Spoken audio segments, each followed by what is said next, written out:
I've decided to put this tutorial video, if you want to call it that, together for those of you who want to follow my wheelie bin walk in near real time by tracking me on my Garmin InReach tracker. And this is the page that is presented to people who want to do that.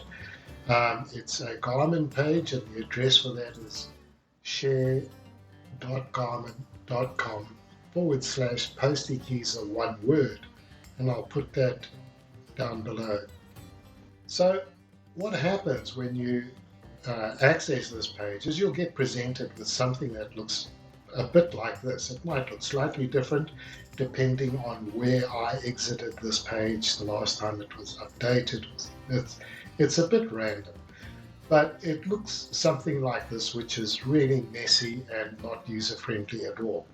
So I'll take you through the process just to get rid of some of this clutter and noise that's on this map to a point where it makes some sense.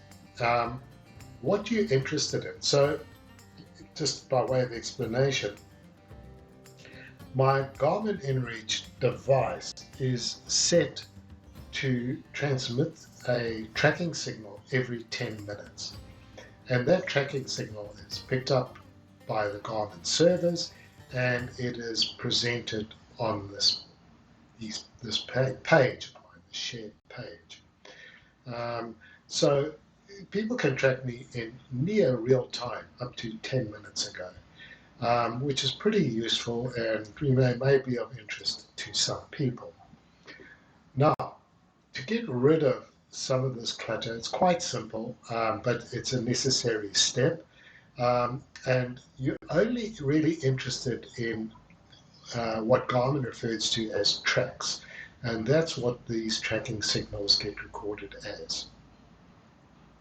So there's a little icon up the right-hand side of this panel on these next to these options, and that is to turn visibility of these particular options on or off. And how you do that is you just go onto that little eye and you select it. And if you watch what happens to the screen when I do that, is a lot of those tracks or those activities are no longer visible. If I click it again, they reappear. Similarly with routes, I'm not following, I haven't uploaded a route that I'll be following, simply because it's not necessary, and secondly because it might change given certain conditions. So you can click that as well to make that invisible. There's no data in courses right now, but you may as well get rid of that. And similarly with waypoints, make all of those invisible except for tracks. Now what you see is you see a blue triangle and you see a blue line going across the screen. What that relates to is my most recent activities using my Garmin InReach device. And that was because a few weeks ago I traveled in Vietnam. I did a motorcycle tour of Vietnam, and I used the tracker for that purpose. So this line goes all the way out up over the equator to Vietnam. And this is where the last activity was. And you'll see some dots and some track and some blue rectangles on that part of Vietnam. I traveled from down south, way down south below the screen, up along the Ho Chi Minh Trail to this northern part and then back to Hanoi. But it's only showing the most recent track that it tracked me on. And there's a reason for that, so I'll take you through that. And how you get more information or different information onto your map is by following this process. Up here, you'll see it says Map Filters On. And what you do is just click that little arrow, and it drops down another little section here. In that section is another drop-down option saying message types. Click on that and it opens up all of that. Now, what these blue rectangles are about messages that I've sent to selected recipients, um, letting them know that either I'm okay or I've just ended my traveling for the day or just about to set off. So if you were to click on one of those um, rectangles, it'll show you here on the 26th of March at 2:21 p.m. I sent a message to the selected group saying I'm checking in, everything's okay. Just click away from that, it'll go away. So those are quite annoying. They're meaningless if you're just trying to track me. So the way of getting rid of those is clicking on this message type and unticking messages.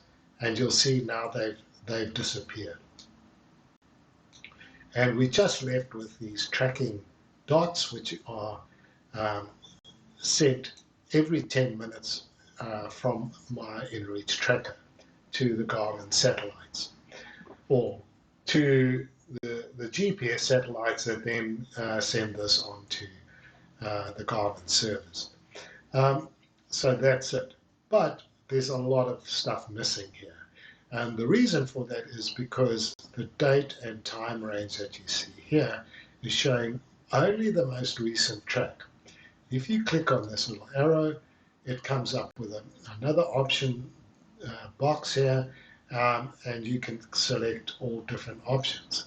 My suggestion is you go into custom date range, you tick that, and it will open, it will show you, well, before I do that, you can see it's now filled in all the track that I took on this trip, with the exception of a day here from Hue to Phong Nha, I think it was, where I didn't, for some reason, start the tracking or it wasn't tracking. But those were all the tracks that kind of tracked me on that particular trip. So again, you don't want to be looking at all my historical tracks unless they're of interest to you. So there's a way of getting rid of that, and that is by editing this date range. And you click edit and it comes up with a from date and a to date.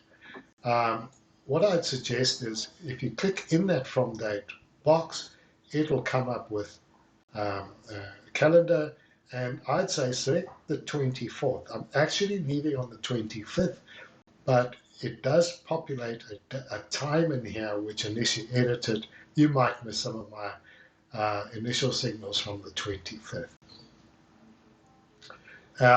So the from date, the 24th, because I'm doing this now, I'm doing this demonstration prior to the 24th, it's now using today's date as the to date, and it's obviously invalid. You can't have a to date before the from date. But anyway, so to change the to date, again, click in there, go to a future date. I'd go right out to the end of July or something like that, and click outside that date box and then click done.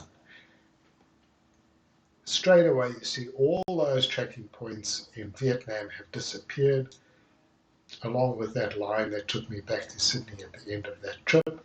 And we are now presented with what at this point is a blank screen. But if you're doing this after the 24th of April, which is the date you set here as a from date, it will have tracking data of my wheelie bin walk up to whatever point in time I've reached on that particular day or up to that point in time. And that's how you would track me. As I say, it's near real time because it's sending them out every 10 minutes, and they are almost immediately available on this map. So if you just refresh the map and you go through this process, that will tell you where I am. There are other options on here, which I'll just step through quickly. There's an option here called message. If you click on that, it pops up with a dialog box where you can put either your email address or a mobile number. If you're using a mobile number, it must be an international format with the plus and the country code followed by your mobile number without a zero at the beginning of it. And then you have 160 characters of message that you can send to me. Now, these messages are not sent via your traditional mobile or SMS or anything like that. It's completely independent of cell phone service, and it goes via the satellite services that the Garmin utilizes. And it reaches me, and I can respond via that too. So I don't have to be within cell cell phone range or a tower in order to be messaged or to send messages. That's one of the big advantages of this device, in addition to an emergency SOS service that it provides. So that's one. That's a way of messaging me if someone wants to do that. Um, there is this option which is locate, which sends a location request to me to saying request a location from Posty Geezer. Tell me where he is. Now there's no point in that really because I'm only 10 minutes away from the last signal that's represented here. But that's an option if someone's interested in doing that. Or, for example, if I haven't, for some reason, started the tracking, the automatic tracking, and there's a blank section for a day, you can still send this locating request to the device and it will tell you where I am. So that's how you would track me. Please, if you have any questions or it's uncertain, unclear, just drop a comment in the comment section below. I'll try and help you through it as best I can. And hopefully as many people as possible try and track me and see where I am. And yeah, it'll be interesting to see just how many people do that. So until then, and until I'm on the walk, stay safe, good luck, and I'll see you later.